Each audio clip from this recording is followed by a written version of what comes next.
In a vibrant clay town where every building was sculpted by hand and every street glowed with the colors of imagination, life moved at a gentle, joyful pace. The town was alive with laughter, creativity, and the warmth of friendship, making it a truly magical place to call home. At the heart of this world was Amelist, a girl whose bright orange hair seemed to shine even brighter than the sun. Her infectious smile could light up the gloomiest day, and her kindness drew people together. Amelist was the glue that held her close-knit group of friends together, always ready with a word of encouragement or a helping hand. By her side was Leo, her gentle and thoughtful boyfriend. Leo loved their simple adventures, whether it was a walk through the clay park or a picnic under the painted sky. He cherished their friendships above all, believing that the moments they shared were the most valuable treasures in their world. Their friends included Hyoga, a shy and creative soul with spiky blue hair. Hyoga often expressed himself through art, shaping tiny clay figures that captured the spirit of their adventures. Though quiet, his imagination brought color and wonder to the group, and his loyalty was unwavering. And then there was Teddy, the ever-cheerful prankster whose jokes and laughter filled every gathering with joy. Teddy had a knack for making everyone smile, even on the toughest days, and his playful spirit kept the group's energy high. Together, the four friends were inseparable. Their lives blended like the swirling colors of their clay world, each one adding something unique and beautiful to the group. They supported each other through every challenge, celebrating victories and comforting one another in times of doubt. Leo often thought of their friendship as a perfect sculpture, carefully crafted, precious, and worth protecting at all costs.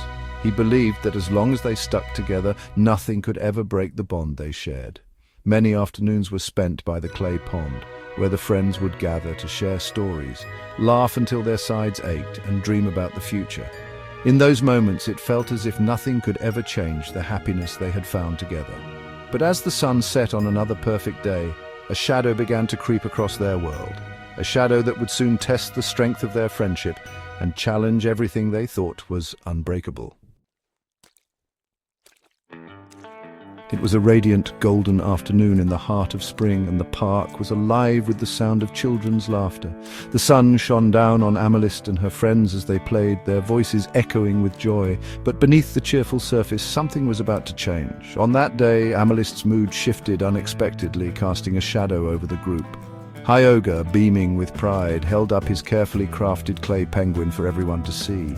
He had spent hours molding it, eager to share his creation with his friends, but instead of encouragement, Amelist's words cut through the air, sharp, mocking, and dismissive. Her laughter, once warm, now felt cold and biting. Teddy, always the peacemaker, stepped in to defend Hyoga, hoping to lighten the mood.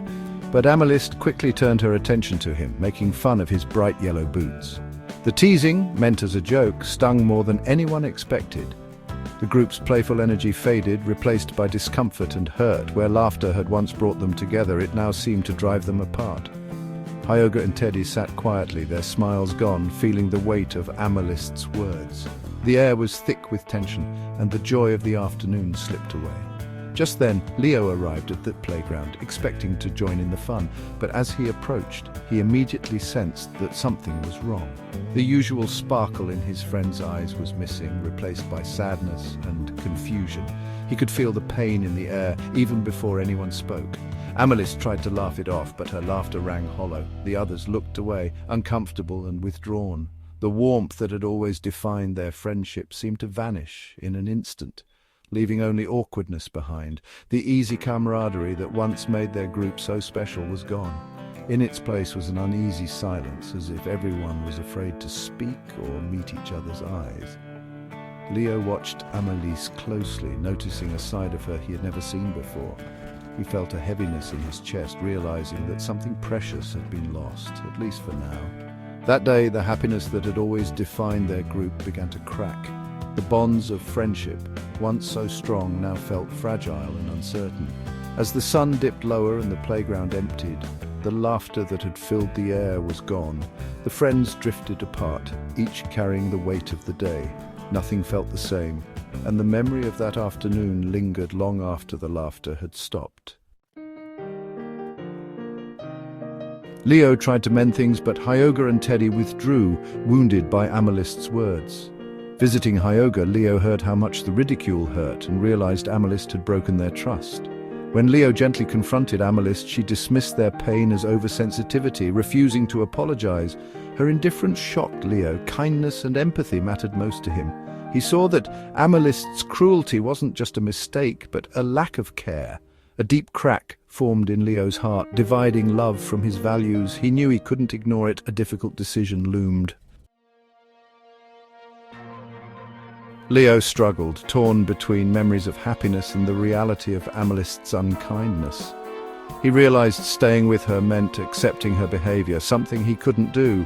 He ended their relationship, explaining that kindness and respect for his friends mattered most. Amelist was stunned and angry, unable to see the harm she'd caused.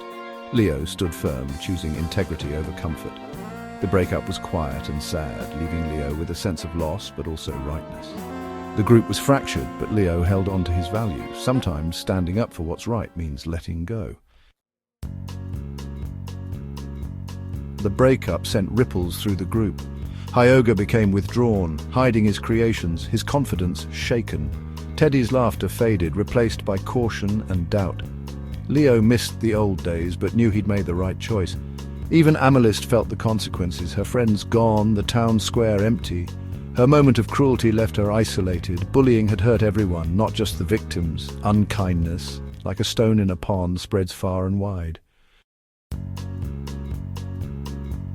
Alone, Amelist first blamed everyone else, feeling misunderstood and abandoned. But as days passed, anger faded to emptiness. She missed her friends and the joy they brought. Slowly, she began to see her actions from their perspective. She realized her jokes were hurtful, not funny. Shame replaced her bitterness. She had broken something precious. Amelist finally understood the importance of kindness and empathy. Change began with this quiet realization. Determined to make amends, Amelist poured her heart into baking a clay cake as an apology, carefully shaping each layer with hope and nervous anticipation. She wanted her friends to see the effort and sincerity behind her gesture, knowing that words alone might not be enough to heal old wounds. With the cake in hand, she found Hyoga and Teddy sitting together in the park. Taking a deep breath, Amelist approached them, her voice trembling slightly as she offered her heartfelt apologies. She didn't make excuses or try to explain away her mistakes. She simply owned up to them, letting her friends see her vulnerability. Amelist took a moment to praise Hyoga's beautiful artwork, genuinely admiring the creativity and effort he put into every piece. Turning to Teddy, she told him how much she missed his infectious laughter and the warmth he brought to their group, hoping to remind him of the good times they'd shared. Apologizing was harder than she expected, but as the words left her lips, Amelist felt a heavy weight lift from her heart. The relief was almost immediate, and she realized that facing her mistakes was the first step toward healing. Rebuilding trust wasn't instant. It took time, patience, and many small acts of kindness. Amelist showed her friends through her actions that she was truly committed to change, whether it was by listening more, being present, or simply sharing a quiet moment together. Leo, who had once been closest to Amelist, watched her efforts from a distance. He saw her genuine attempts to make things right. While they didn't rekindle their romance, they found a new, comfortable friendship, built on mutual respect and understanding. The group learned that friendships are delicate, like clay, easily shaped but just as easily broken. They realized that caring for each other meant being honest, forgiving, and willing to start over when things went wrong. Through this journey, Amelist discovered the true power of empathy and what it means to offer a real apology. She learned that sometimes the bravest thing you can do is admit you were wrong and try to make things right. Their story became a gentle reminder to everyone in the clay town. Mistakes are part of being human, but with kindness, patience, and a willingness to grow, even the most fragile bonds can be mended and made stronger than before. In their clay town, the colors shone brighter once more, reflecting the hope and warmth that comes with new beginnings and the courage to forgive.